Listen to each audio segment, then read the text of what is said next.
relação com os psiquiatras? Porque a gente tem uma coisa dentro do Brasil que está mudando, graças a Deus, que é como se o psiquiatra fosse o mal, o psicólogo bonzinho, e como se não houvesse essa interação. Eu sempre tive uma visão oposta. Não, nós na Levive a gente trabalha muito em sintonia, Perfeito. o psicólogo, o psiquiatra, o arte-terapeuta, né? A enfermagem, com psicoeducação. Nós temos um TO, grupo, né? a TO. Exatamente, Então, terapeuta ocupacional. a força do tratamento está na equipe multidisciplinar e não está em um profissional. E todos falam a mesma língua. Todos falam a mesma Isso língua. que é importante. Partindo do plano terapêutico singular. Então, o plano terapêutico para aquele paciente, naquele momento, tem que ser de conhecimento de toda a equipe. E cada profissional, do seu jeito e da sua área técnica, vai trabalhar esse plano de diferentes formas, até o paciente se estruturar. Mas com o mesmo objetivo. Com o mesmo objetivo. Se num programa de tratamento em hospital dia, um CCD, cada profissional olha um aspecto. Eu trabalho a partir do que o paciente traz. Não tem tratamento. Eu posso fazer isso em consultório, mas... Mesmo assim, a subjetividade perde um pouco para a produção de resultado. Sim. É como identidade. Eu preciso ter a minha identidade. Você pode gostar, o outro pode não gostar. Exatamente. Essa é a minha identidade. Agora, se eu quero agradar todo mundo, eu me ajeito com você, me ajeito lá. Você perde a identidade. Eu não Você tenho, não tem identidade. não sou mais. Exatamente. A mesma coisa com o programa. Muitas pessoas me questionam, mas como você tem um programa? Eu tenho um programa. Sim. Quem não se identifica com esse programa, pode procurar outro tratamento. Certeza, com mas certeza. Eu tenho um programa de tratamento. Ah, mas não é como eu quero? Não, tem um programa pensado, estudado para Mais de você. 30 anos, né? Mais de 40. Testado. Mais de 40 anos testado. 40. Dando resultado. É o seu quase programa. 40 anos. Quase sim. 40 anos. Quase 40 anos. Que bacana. E a gente testou. Quando eu abri a primeira unidade, era, deixa eu ver se tudo que está na minha cabeça, que eu criei, se ajuda as pessoas. Se vai funcionar na prática. Vai funcionar. Quando eu vi que funcionou, eu falei, não, vou abrir uma segunda unidade. Aí eu abri a segunda. A segunda cresceu muito mais rápido que a primeira. E aí eu falei, pera um pouquinho, porque eu não sou administradora de empresa. Uhum. Foi aí que eu fui fazer MBA. Falei, não, peraí, eu não sei como é que administra 2 hospitais dia, né? Você tinha um impulso de fazer. Sim, quando eu vi que estava dando certo e o retorno que os pacientes estavam me dando, falei, não. Aí, no MBA, que eu falei, bom, meu tema de dissertação, de TCC, é viável abrir 50? Tem demanda? Tem convênio? Tem possibilidade? Dá para ajudar? Então, precisa dar.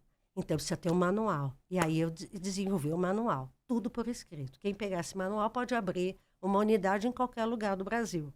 Isso é tão interessante porque as pessoas de área de saúde mental tinham um preconceito de protocolos.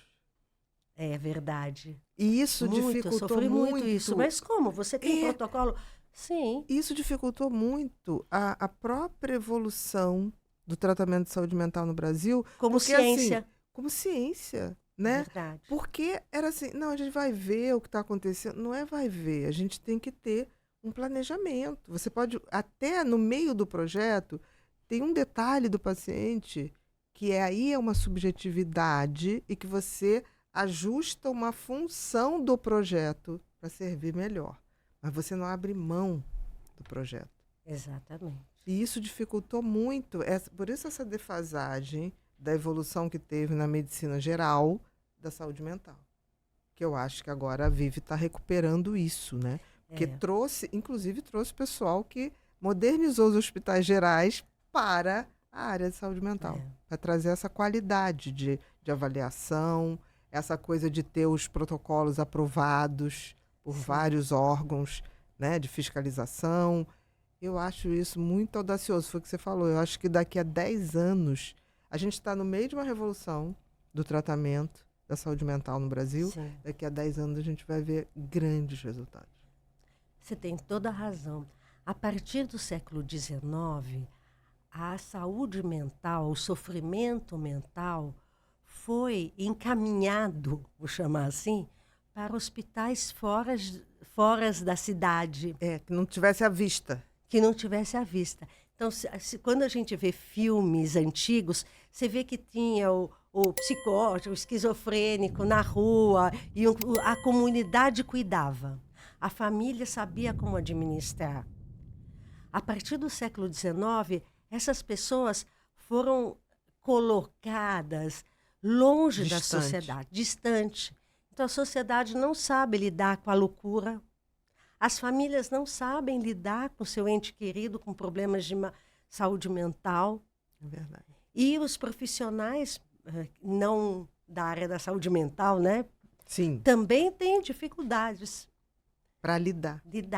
Então, eu acho que o grande desafio da Vive é trazer para a sociedade, a inclusão social mesmo, a pessoa que sofre e como a gente ajuda essa pessoa, como é tratamento, é estratégia, é orientação familiar, é abordagem e é o trabalho maravilhoso que você está fazendo, psicoeducação, falar sobre saúde mental com humildade e com profissionalismo, que a gente pode entender que o sofrimento é humano, as dores Podia do ser ser qualquer humano. um de nós, né?